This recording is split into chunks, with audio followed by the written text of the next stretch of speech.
இப்போ வந்தால் வந்தால் இந்த சொற்களானது நம்ம எழுதும் போது வந்தால் வருமா வந்தால் வருமா இந்த குழப்பம் நிறைய பேத்துக்கு இருக்கு இல்லைங்களா? இந்த வந்தால் ஓகேங்களா, இந்த பொதுரகம் இல் எங்க வரும், தனிலகரம் இல் எங்க வரும் அப்படிங்கிறத இன்னைக்கு நம்ம தெளிவா பார்த்துடலாம். பாருங்க, வந்தால் ஓகேங்களா, இந்த வந்தால் பொதுரகம் இல் எங்கெங்கெல்லாம் வரும் அப்படின்னா வச்சுக்கோங்களேன், ஒரு பெண்பாலை குறிக்கக்கூடிய சொற்கள் ஓகேங்களா. ஒரு தொடர்ல பெண்பாலை குறிக்குது அப்படின்னா அங்க கண்டிப்பா இந்த இல் தான் வரும், அதாவது பொதுலகர இல் தான் வரும் ஓகேங்களா. அப்புறம் பன்மையில ஒரு சொல், இப்போ ஒன்றுக்கும் மேற்பட்ட இருக்கக்கூடியது பன்மை இல்லைங்களா.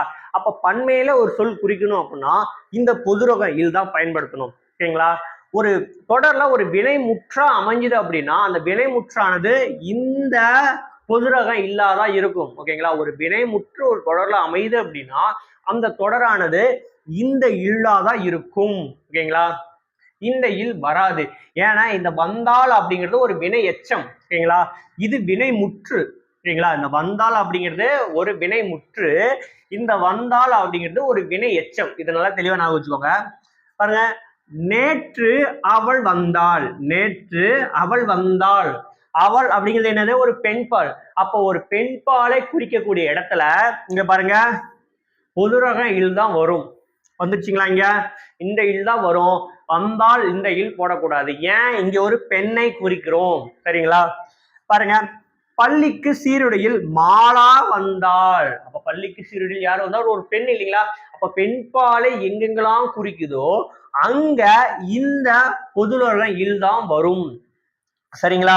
இப்ப பாருங்க, இந்த பெண்பாலை தவிர இன்னொரு இதுல வரும்னு சொன்னேன், எங்க பன்மையில வரும்னு சொன்னேன் இல்லைங்களா. அப்ப பாருங்க, அவர்கள், மாணவர்கள், மரங்கள், விலங்குகள் ஓகேங்களா, இதெல்லாம் பன்மையில வருதா. அப்ப பன்மையில வரும்போது மரங்கள் அப்படிங்கும்போது இந்த இல் தான், பொதுலகரம் இல் தான் போடணுமே தவிர தனிலகரம் இல் போடக்கூடாது ஓகேங்களா. இப்ப இந்த வந்தால் அப்படிங்கிற பொதுலகர இல் எங்கெங்கெல்லாம் வரும்னு தெரிஞ்சிட்டீங்களா. பின்பால்ல வரும், பன்மையில வரும் சரிங்களா. இப்ப அடுத்து பாருங்க, தனிலகரம் இல் எங்கெங்கெல்லாம் வரும் அப்படின்னா இது வந்து நான் வந்து ஒரு வினை எச்சம் அப்படின்னு சொல்லிட்டேன் இல்லைங்களா. இது என்னது, ஒரு வினை எச்சம் ஓகேங்களா. எதிர்காலத்தை குறிக்கக்கூடிய வகையில தான் இந்த தொடர் அமையும் ஓகேங்களா. எதிர்காலத்தை குறிக்கிற அப்படின்னா ஓகேங்களா, நீ ஒரு தொடர்ல எதிர்காலத்தை குறிக்க போற அப்படின்னா இந்த இல் தான் போடணும் ஓகேங்களா. இந்த இல் வந்து கடந்த காலம். இப்ப பாருங்க, நேற்று அவள் வந்தாள், முடிஞ்சு போச்சா. பள்ளிக்கு சீருடையில் மாலா வந்தாள், முடிஞ்சு போச்சு ஓகேங்களா. அப்ப இந்த மாதிரி இறந்த காலத்தை குறிக்கும் போது இந்த இல் வரும், எதிர்காலத்தை குறிக்கும் போது இந்த இல் வரும். இந்த இல் வந்தால் அப்படிங்கிறது எங்க பயன்படுத்து அப்படின்னா இது வந்து ஒரு வினை எச்சம் அப்படின்னு சொல்லிட்டேன் இல்லைங்களா. இது வந்து என்னது, ஒரு வினை எச்சம் ஓகேங்களா. வினை எச்சம் அப்படின்னா ஒரு முழுமை பெறாத சொல் இல்லைங்களா. இங்க பாருங்க, வந்தால் செய், வந்தால் செய், வந்தால் செய். அப்ப ஒரு எதிர்காலத்தை குறிக்குது இல்லைங்களா. அப்ப வந்தா நீ செய்ப்பா ஓகேங்களா.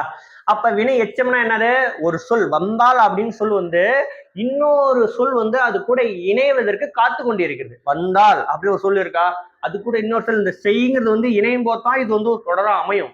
ஆனா இது பாருங்க, இந்த சொல் தான் இங்க வந்து முழுமை அடைஞ்சிருக்கும், அதனால இது வினைமுற்று, இது எச்சம். இது மட்டும் நான் வச்சுக்கோங்க, இது வந்து ஒரு வினை எச்சம். இப்ப பாருங்க, வந்தால் செய் அப்படின்னு சொல்லி ஒரு நிபந்தனையை குறிக்கிற மாதிரி இருக்கும் ஓகேங்களா. ஒரு நிபந்தனை எங்கெங்கெல்லாம் வருதோ ஓகேங்களா, ஒரு நிபந்தனை நீ வைக்கிற அப்படின்னா அங்க வந்து இந்த வந்தால் அப்படிங்கிற ஒரு உங்க தனிலகர இல் தான் வரும். பாருங்க, வந்தால் செய், அப்ப வந்தா நீ செய், இல்லைன்னா விட்டு ஓகேங்களா.